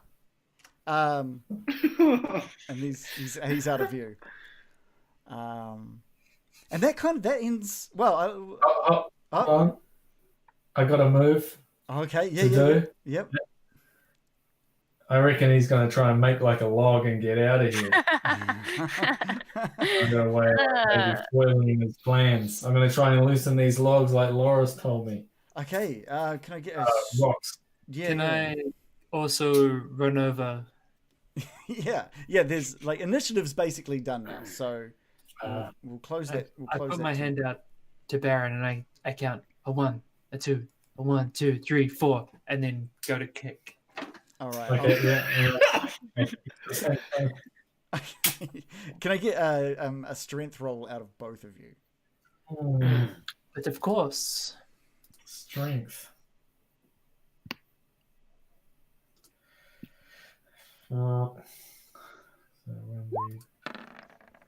1d20. Oh, can you do minus? Oh, jeez. What did you get? John got a 3? John got a 3. I got a 16 minus 1, a 15. Yeah, John needed your extra strength on that one, I think. You do manage to kick away enough, basically the top couple of rocks on the left-hand side of that dam, and it's enough for the build-up of water to start pushing other rocks away, and you just let this massive torrent of water wash itself down the. And let's move this camera out a little bit so people can see what's going on. Plan, Loris. Yeah. The water is just deafening as it makes its way down the sort of the pathway that you took earlier. I'm going to do some rolls on my side to see how things go. Let's have a look. This is just yet another thing to prove that I'm not as stupid as the other characters that have been played by the person that's playing Loris right now. Just putting it out there. Okay, so, all right. I know what's happened. You guys do not know what's happened. Well, Good. The end. that's generally how it goes, you know. Yeah. Okay, cool. What would you guys like to do? I think we should be heading Well, actually, these provisions and stuff down in the bottom of that room. Yeah. I wouldn't mind having a quick squiz around them just to see if there's anything of interest Yeah, that yeah. might be worth taking. Yeah, cool. So you can kind of just see a whole bunch of. It looks like what they've taken from previous ambushes. Basically, it just looks like supplies. You've got like cured meats and cheese and just sort of like provisions. And you can see off to the side there's like a chest as well, which, yeah. Okay. I'm gonna say it's that thing here is a chest. All right. So the chest is definitely of interest. The food I'm not so worried about. Yeah. Is there anything that kind of looks like newish? So that would be obviously from the latest people they've captured to give me a kind of a clue as to who they brought in here that we're actually looking for, given we have no idea who and what they are. Yeah, no, it looks like it looks like this chest is just where they just dump valuables from what you can tell. All right, cool. That they've Is it stolen. locked? They've stolen from people. And the food and provisions against the south wall is just again food that might have been in wagons that they've pilfered. Is the chest locked or is it held down by anything? Wait, we've got some pointing. Gil, what's going on? Having kicked the rocks loose with the valuable aid of my friend the Baron, I would like to run along up onto the bridge and see if I can get a visual on the carnage. I'm just going to run through there. We'll just reveal that. So with your dark vision, you can kind of see through this initial area here. Okay, there doesn't seem to be anything of note, but back where the light is kind of shining into the entrance of the cave, you see sort of the shape of Clark and the goblin just like drenched in water, looking pretty downtrodden, but they don't seem to be damaged. They don't seem to be any worse off than you last saw them, but they're definitely wet, and you can just kind of hear some cursing sort of off in the distance from that cave. They don't appear to be dashed on the rocks. No, they do not. They don't. American would like to run forward next to Sig and say, "Should we give chase?" They appeared weak. I like your Oh, that's enthusiasm, my American. What I was- wonder if we need some rest first. My shoulder's pretty sore. We've got their room full of supplies. My short What do bow you think? still feels strong. So Agreed. much for diplomacy. Could American potentially shoot through the crack and reach the foul beast? It was big enough for Clark to sort of make his way through, so someone of your stature could easily like line up and take a shot down onto him. I would like to take another cheap shot if possible. Yeah, cool. How far away is that? It's only 35 foot, and you've got a sort of height advantage on him. I'm gonna give you advantage on that shot. Right. So what do I do? So just roll your shortbow to hit. I see. And Clark will be busy with like a towel on himself. Oh, 23! What's with the Finally. 23s? Jeez. My lucky number. American tonight has done more damage than anybody. Yeah, that's really good. Whereabouts are you aiming for? Do you want to describe setting up for this attack? And are you attacking against Clark or the goblin? I'm attacking Clark. Okay. So do you want to I describe? sight him with my keen elfin vision, sprawled out, gasping and swearing like the foul beast he is. And I take aim straight for the back of his head. Okay, great. And that arrow just flies because he's wet. He's kind of like trying to get all the water out of his fur, and he doesn't think that there's any chance after that anyone's behind him. He's not expecting anything. And this arrow just gets him right in the base of the skull, right into the base of the skull, and he just stops and just falls forward into the water. Brilliant. And is just kind of washed a little bit out of the stream and up onto out of view. Yay. And Log style. he is Log technique. he logged his way right out of there. And Clug is dead, and the goblin doesn't really know what's happened. And he's just like, "Oh, Clug? What are you doing? I mean, I know about the log technique too." And he just thinks it's something that Clug's doing, and he just kind of like jumps into the lake, just puts his hands by his side, and just kind of like floats out of view as well. And you can just hear from outside the cave. You can sort of hear outside the cave, "Clug! Clug! No! Clug! Clug!" Reese, Sig. I think Gil wanted to react, then Sig will probably want to react too. Oh, okay. Sig may react first. I had Okay. last opportunity. Yeah. Sig wonders if he too can cash in on American's great idea and do a sneaky short bow shot before the log technique is executed. You'd have to see if American, are you happy to move out of the way for Sig to take a shot? But of course. Okay, cool. Feel free to Generous. Thank roll you. to hit. As so basically, as you hit, the goblin is like mid-air jump into the water.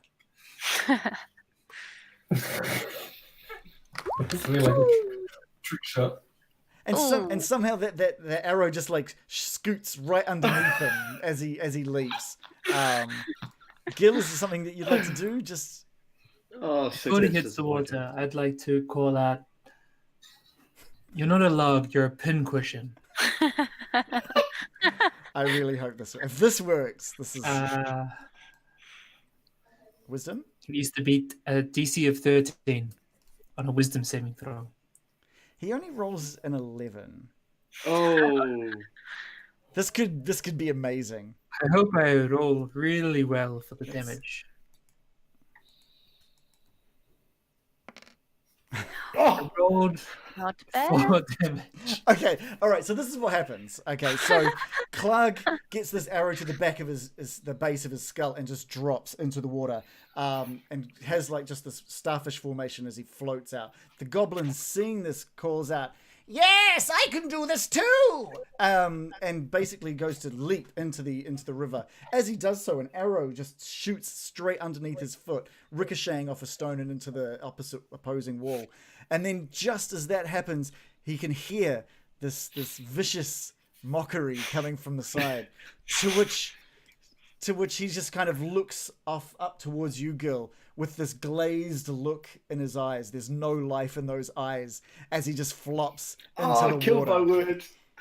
Love He it. just basically belly flops into the water, and just like Clark before him, floats dead out of the river Brilliant. mouth. Oh. Killed My my one words. regret is that nobody was there to see it. Yeah. As far as the others are concerned, they think that he's just followed suit. He's followed Clark out of the thing. Yeah. Wow. Okay. Okay.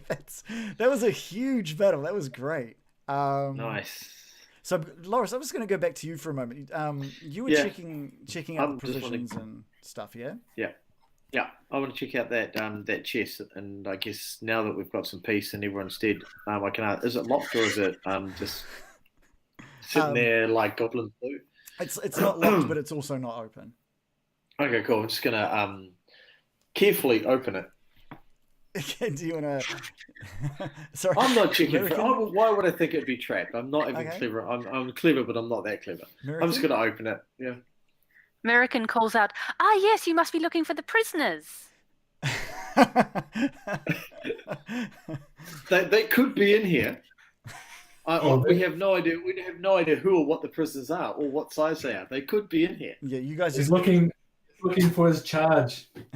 inadvertently answered He's Newton looking Lewis's question as well. So no, they haven't found anyone other than goblins and Clark in here yet. Yeah. Inside that treasure chest, there's it opens easily, and there's nothing that sort of comes out from it.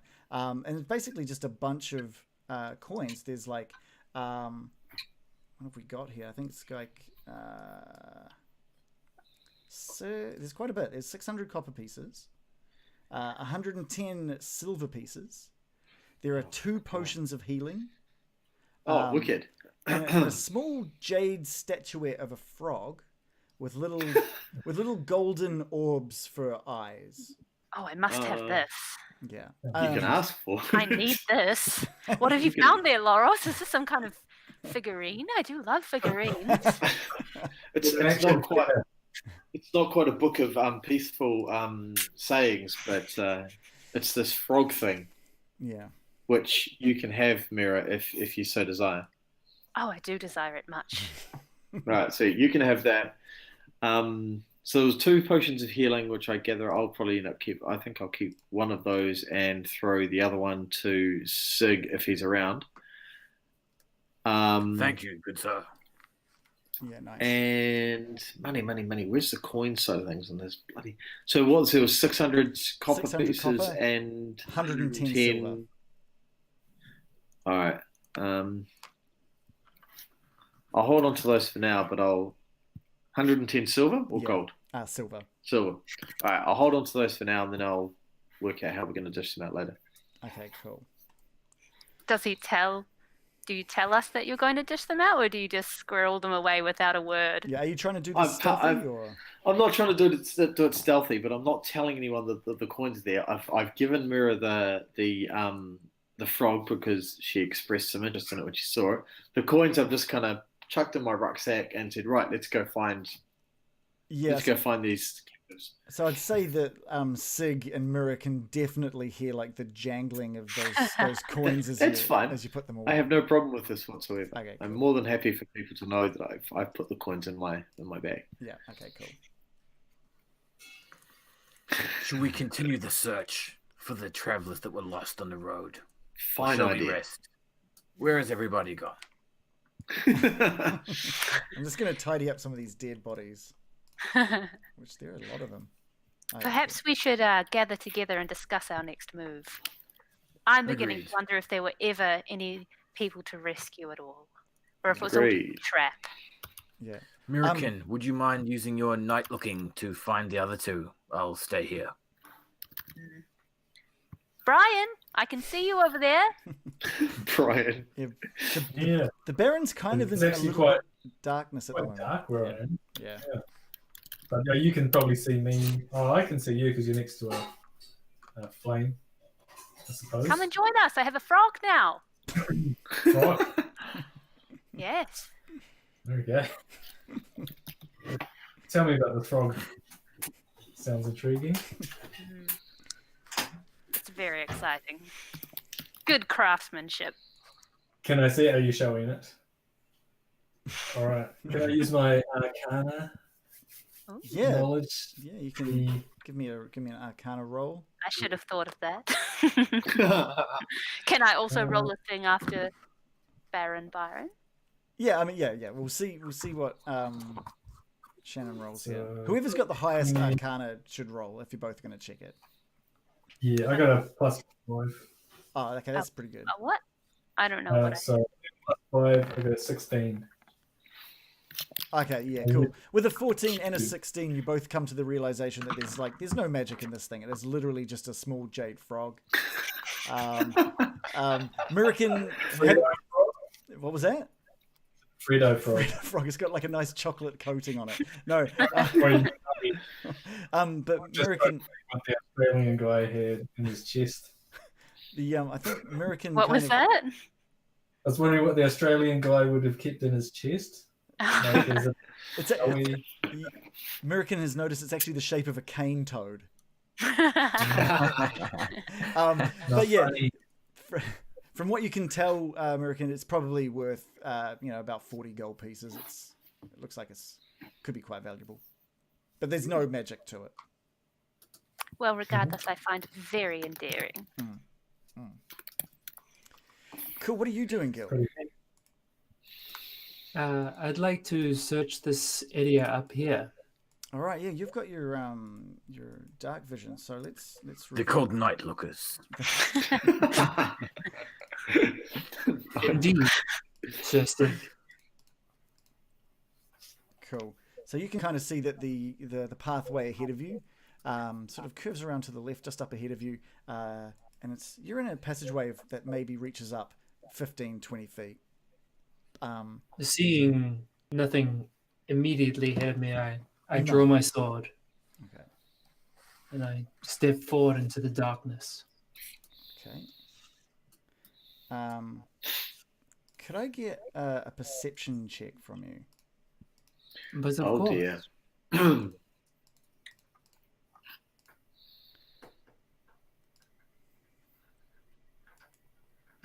when I find it, it will be grand. Nope, wrong one. Okay. Yeah, very much a wrong one. All right. Much better. With the 23, you can kind of hear some sort of some crackling coming down from ahead of you, and you can also smell what looks like maybe there's some cured hides, but it's mixed with like a disgusting kind of odor that you can only, since you've battled a few goblins, you can only picture that there has to be more goblins in front of you. My elvish senses are much keener than my human ones. I'd like to try to close the gap between myself and this place. Okay. Are you trying to do it quietly or? Yes. Okay, I'll get a stealth roll from you as well.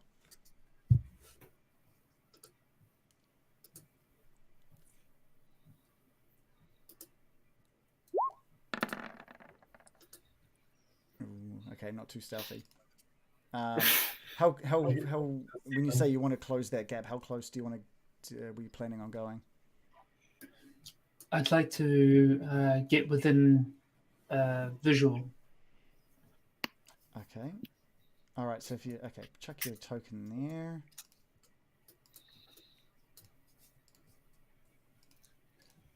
Cool. Lean around the corner.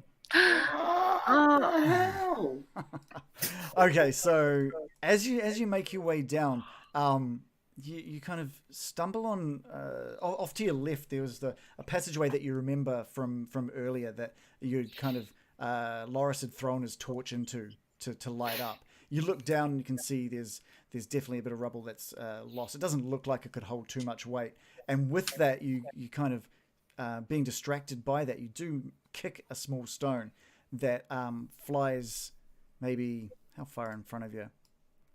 10 foot in front of you. You can see 5. Basically, the room in front of you looks like it's kind of a split level. There's like a 10-foot wall on your left as you'd enter it. A set of sort of stairs that kind of lazily make their way up to that higher level. But on the right-hand side, you can see kind of some beds and a small fire that 5 goblins are preparing some meat on. They've stopped what they were doing.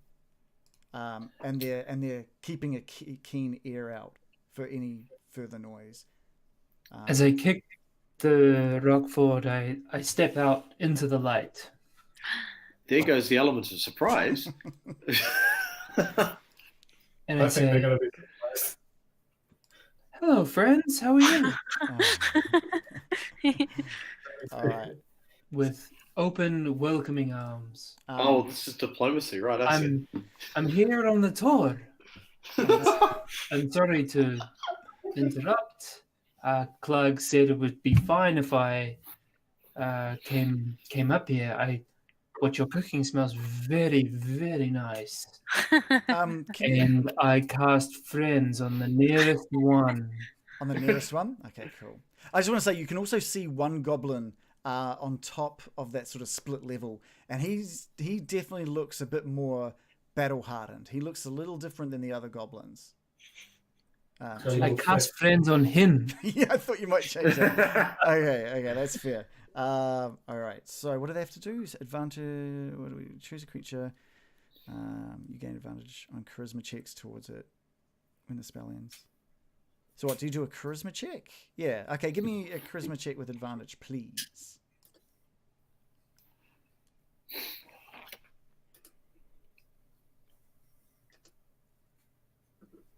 Oh, and what are you wanting to say to him?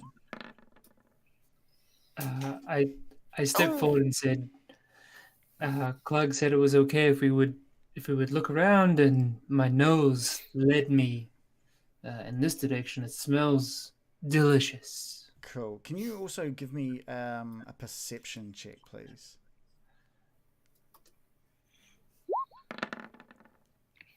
Okay. Oh, sorry. Perception, not deception. Ah, perception. Perception. It's a good deception roll, though. Okay, so it's all right. Okay, Ooh. so it looks like your charisma check failed. Unfortunately, the goblin at the top of the landing sort of looks down at you and says, "Ah, you're here for the tour, yes!" And he's very excited, and he points down to the 5 goblins that are around the fire, and you can see with that perfect roll of perception that they seem to be cooking up what only looks like human legs, and scattered around their bedding and in the corner are just a bunch of small admit one tickets. They're They played us. yeah, he's very happy that you're here for the tour. And we just thank you, Stephen 91367 for following us. That was I've been waiting for this tour joke to finally come around. So yeah, I think it was your yes then that was so powerful. I would have given you a follow. And with that, the 5 goblins stop what they're doing and they look you dead in the eye. And we'll see what happens next week.